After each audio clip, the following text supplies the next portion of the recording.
Assalamualaikum warahmatullahi wabarakatuh. Perkenalkan, nama saya Pardana Putra. Di video kali ini, saya akan menjelaskan tentang kaidah-kaidah hukum Islam. A.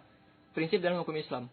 Kata prinsip berarti asas, yakni kebenaran yang menjadi pokok dasar orang berpikir, bertindak, dan sebagainya. Adapun yang dimaksud dengan prinsip-prinsip hukum Islam, ialah cita-cita yang menjadi pokok dasar dan landasan atau tumpuan hukum Islam. Adapun prinsip-prinsip dalam hukum Islam, itu antara lain, 1. Meniadakan kesempitan dan kesukaran. Contoh, A. Orang yang sedang berpergian, sakit, dan dalam keadaan hamil atau menyusui, boleh tidak berpuasa. B. Orang yang tidak kuat berdiri untuk mendirikan sholat, maka ia boleh melakukannya dengan duduk. 2. Sedikit pembebanan.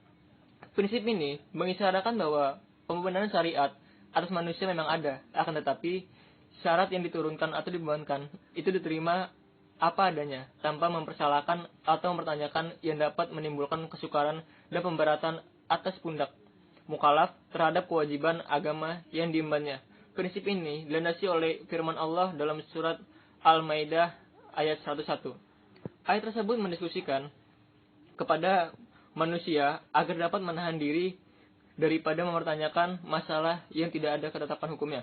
Misalnya, pada waktu peraturan perundang-undangan belum diketahui, dan agar permasalahannya untuk sementara dibiarkan dan kemauan permasalahan itu dipecahkan melalui kaidah-kaidah umum demi memberikan kelonggaran pada manusia.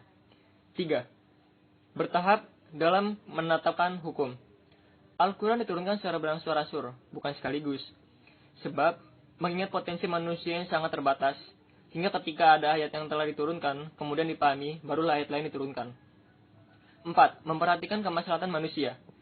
Dalam penetapan hukum, selalu didasarkan pada 3 sendi pokok, yaitu 1. Hukum ditetapkan setelah masyarakat membutuhkan hukum-hukum itu. 2. Hukum-hukum ditetapkan oleh suatu kekuasaan yang berhak menetapkan hukum dan memudahkan masyarakat ke bawah ketetapannya. Dan yang terakhir, hukum-hukum ditetapkan menurut kadar kebutuhan masyarakat. 5. Mewujudkan keadilan. Manusia menurut pandangan Islam adalah sama baiknya di hadapan Allah maupun di hadapan hukum, tanpa ada melihat kepada tinggi rendahnya suatu jabatan seorang, tua maupun muda, melainkan seoptimal dan semaksimal apa yang telah ia perbuat dengan hukum Allah itu sampai mendapat predikat takwa. A. Kaidah hukum Islam. Kaidah dalam hukum Islam. Kata kaidah secara etimologi berarti asas. Adapun menurut Asyuti dalam kitab Al-Ashibah wa An-Najair, bahwa kaidah adalah hukum yang bersifat kuli atau menyeluruh atau general law yang meliputi semua bagian. Macam-macam kaidah hukum Islam, yaitu 1. Kaidah asasiyah. Segala sesuatu atau perbuatan tergantung pada tujuannya. Adapun kebiasaan itu dapat ditetapkan sebagai hukum. Kemudaratan itu dihilangkan. Yang sudah diyakini tidak dapat dihapus oleh keraguan-keraguan. Kesukaran itu mendatangkan kemudahan-kemudahan. 2. Kaidah ghairu asasiyah. Walaupun kedudukannya bukan sebagai kaidah asasiyah, namun keberadaannya tetap didudukan sebagai kaidah yang penting dalam hukum Islam, karena para fuqaha sepakat akan kehujahan kaidah ini.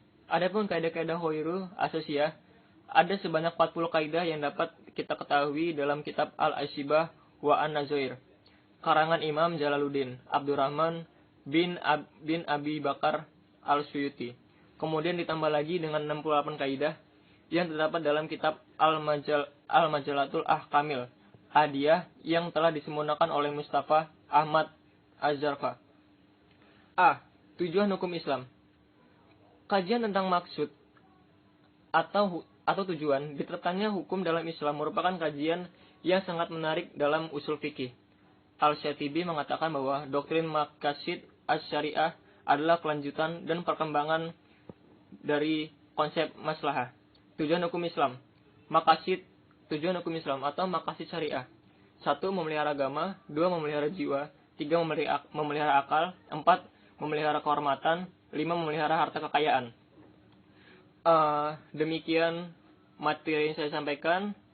Apabila salah kata atau pengucapan, saya minta maaf, dan kepada Allah saya mohon ampun. Wabillahi taufiq wal hidayah. Wassalamualaikum warahmatullahi wabarakatuh.